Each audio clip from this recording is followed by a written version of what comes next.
Alright, I'm going to finish up this unit, Injury to the Tissues, today on this presentation.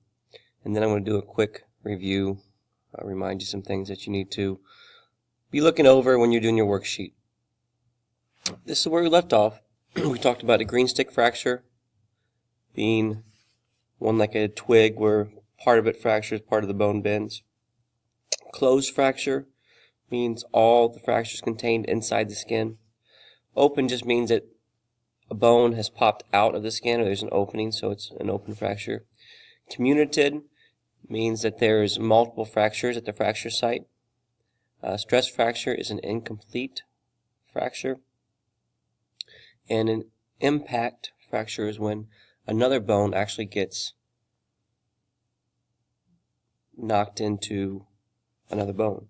So basically, it's such a high impact that part of the bone gets embedded into a bone that's beside it where it fractures.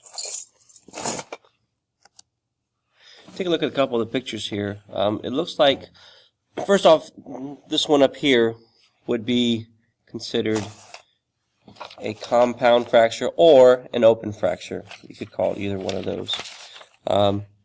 This one right here is considered a comminuted fracture. As you can see, there are many different fractures at the fracture site. A lot of this is talked about on page 339 in your books, so that'd be a great place to look. I'm going to go over a few more types of fractures. I'm going to come back to that slide there. An avulsion fracture is a fracture where part of the bone is actually torn off. So you have a tendon or maybe even a ligament that connects to a bone, and instead of that tendon or ligament tearing, it actually tears part of the bone off with it. That's called an avulsion fracture. A longitudinal fracture, and you can see this on page 340 if you'd like to follow along. A longitudinal fracture is a break in a bone where the bone splits or cracks lengthwise. So it's broken the long way of the bone. An oblique fracture is a diagonal break. So it's going to be kind of diagonal across the bone. A spiral fracture actually spirals up, and this is very common in the fibula. If you look right here, this is a spiral fracture, how it kind of spirals up. Usually there's a twisting mechanism with weight. Probably the fibula is probably the most common place that we have this type of fracture. A transverse fracture is a fracture that cuts across the bone at a right angle, so it's kind of like a straight fracture right across the bone. And a blowout fracture is a fracture around the orbit of the eye. So that bone right underneath your eye, if that gets fractured, that can be considered a blowout fracture. One thing we worry about when you have fractures around the orbit of the eye is that there's always a possibility that those small little bones can affect the eye muscles. If they affect the eye muscles, that can then affect eye tracking, and maybe not damage the eyes, but damage the way that your eye moves, because if those muscles are damaged, it moves the eye, and then that could really mess up your vision. So that's something, if we're concerned about a fracture around the orbit of the eye, we take extra precaution. Some people who may have a fracture around there oftentimes wear those face masks. Okay, a couple other things I'm going to review. Stuff that we've already went over, but I just want to remind you, as you're studying tonight at home, you want to make sure you know how long it takes to stop venous bleeding, how long you apply direct pressure for, what type of pressure you apply if direct pressure does not work, what are the pathogens that cause impetigo, herpes, HPV, the warts, ringworm, athlete's foot, staph infection, MRSA. So what are the pathogens that cause those, and specifically what does the treatment for each one of those skin issues? And remember, antibiotics treat bacterial infections, antivirals treat viral infections, and antifungals treat fungal infections. The types of skin injuries, make sure you know how to spell those correctly. There could be some fill-in, so you may want to go through your notes and look and make sure, like abrasions, lacerations, puncture wounds, incisions, avulsions, calluses, blisters, all those. Make sure you know systemic reaction, and then anaphylactic shock. Know the meaning of ecchymosis and contusion.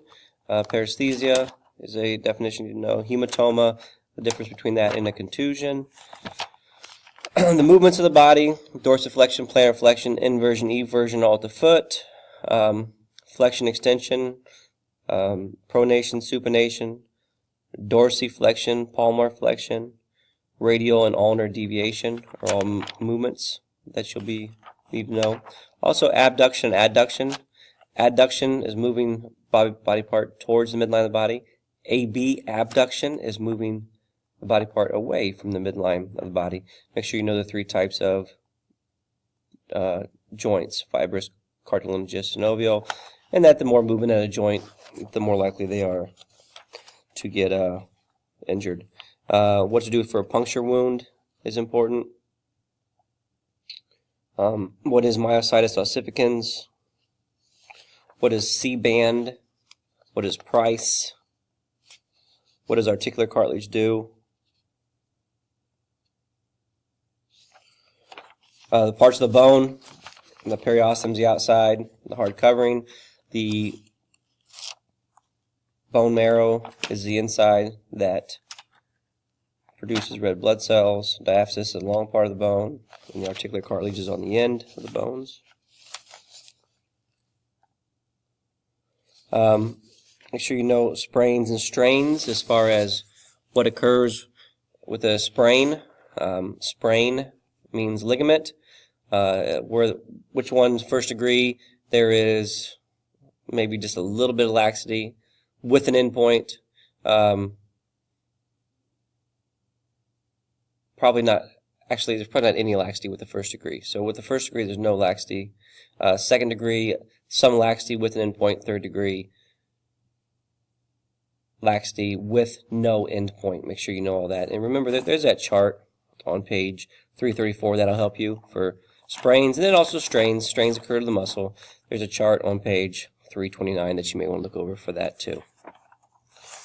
With that being said, we will have our test on Friday. Make sure that you do look over all the information that I provided you with in this presentation. I believe it's 80 points. It's a pretty large test, actually. As huge as the movements, and a huge part of it is the skin issues, how you treat them, and all that stuff. So, be good for Mr. Duarte, and we'll see you tomorrow.